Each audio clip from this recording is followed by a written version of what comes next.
बिगड़ल बच्चे motivational story. वे 3 युवा पिंक सिटी ट्रेन में सुबह सुबह 6 बजे मेरे बाद चढ़े थे। रेल के इस सबसे बीच वाले सुनसान पड़े डिब्बे की मानो रुकी हुई सांसें एकाएक चल पड़ी हों। तेज स्वर में बातचीत छेड़छाड़ करते हुए तीनों सामान स्वयं लादे। विदेशी पर्यटकों की नकल में ये पर्यटक साफ साफ देसी नजर आ रहे थे। बात बात में फकिन फकअप फकॉल मुझे बहुत नागवार गुजर रहा था। आते ही धम से उन्होंने सारा सामान सामने की सीट पर पटक दिया था।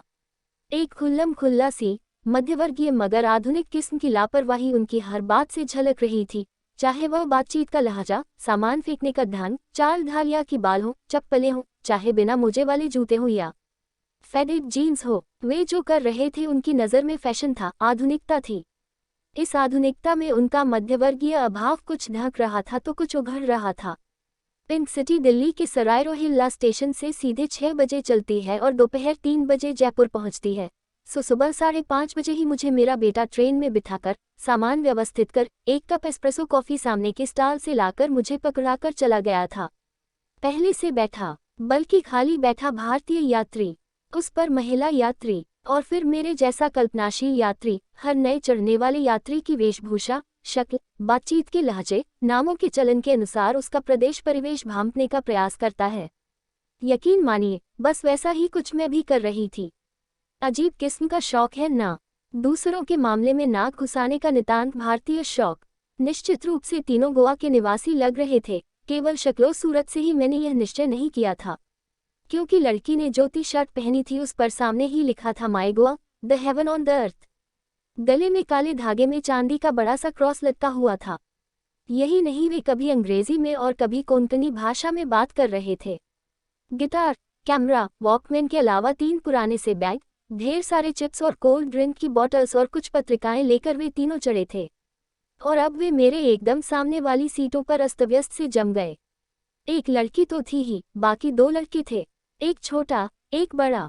तीनों उत्तर भारत के टूरिस्ट मैप पर सर से सर जोड़कर नजर गड़ाकर कुछ कार्यक्रम बना रहे थे।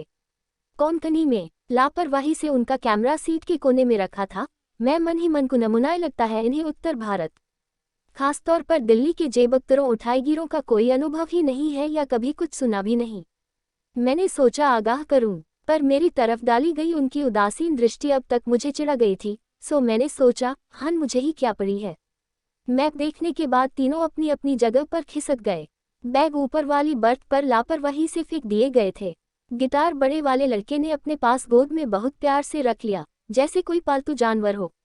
वॉकमैन छोटे ने कान पर लगा लिया। खाने पीने का सामान लड़की ने अपने पास के बैग में डाल लिया था। लड़की सांवली होने के बावजूद आकर्षक थी, दरमियाने कद की, पतली और प्यारी सी। हाँ, बाल बेढंगे से थे। घुंघराले काले बालों में कत्थई और सुनहरे रंग की कई लंटें रंगा रखी थीं। ऐसा लग रहा था कि सफ़ेद बालों को घर पर मेहंदी लगाकर छुपाने की कोशिश हो। मुझे अपने कॉलेज की मिसेस बत्रा याद आ गई। वो अपने खिचड़ी बालों में मेहंदी लगाकर ऐसी ही लगा करती थी। पर यह फैशन है आजकल का, बेढंगा फैशन। मेरे अंदर की प्रौढ़ होती महिला किचकिचाई। लड़कों में से छोटा लड़का चेहरे मोहरे से उसका भाई लग रहा था। हाँ भाई, उसकी नाक और होंठों की बनावट बिल्कुल लड़की जैसी ही थी। वो लड़की जरा लुनाए लिए हुए सांवली थी और यह बिल्कुल काला वही, जिसने कानों में अब वॉकमैन के ईयर प्लग लगा रखे थे और पैर हिलाते हुए गुनगुनाता जा रहा था। कभी कभी वह आसपास के वातावरण से बेखबर जरा ऊंची आवाज में गाने लगता था। तब लड़की उसे कोहनी मार देती थी। बड़े लड़के के हाथ गिटार के तारों को हल्के हल्के सहला रहे थे। वह कोई अंग्रेजी गीत गुनगुना रहा था और मीठी नजरों से लड़की को देख रहा था। लड़की ने मुस्कुराकर नजरें खिड़की के बाहर दौड़ा दी। स्टेशन पर चहल पहल बढ़ गई थी। जिस खिड़की के पास वह लड़की बैठी थी, वहां 2-4 सड़क छाप मंचले मंडराने लगे थे। ठेठ सड़क छाप हिंदी के कुछ गंदे फिक्रे कसे गए, जो लड़की को समझ नहीं आए, पर वह लड़की होने की छठी इंद्री से समझ गई कि उसके कपड़ों पर कुछ कहा गया है। उसने आधी खुली पीठ वाला, छोटा सा, बड़े गले का नाभिदर्शना टॉप पहना हुआ था। नाभि में चांदी की बाली पहनी हुई थी। बड़ा लड़का उसका असमंजस तुरंत समझ गया। आवेश की हल्की परछाई उसके चेहरे पर आई। उसने उसे बैग में से निकालकर एक लंबी बांह की शर्ट पकड़ा दी थी। फिर छोटे लड़के को खिसकाकर खिड़की के पास बिठा दिया था। लड़की को बीच में बिठाकर वह उसके एकदम करीब उसके कंधों पर अपनी बांह का सहारा देकर बैठ गया। लड़की ने लापरवाही से उसकी दी हुई शर्ट को पहन लिया था, लेकिन बिना बटन लगाए। अब तक ट्रेन ने सीटी दे दी थी।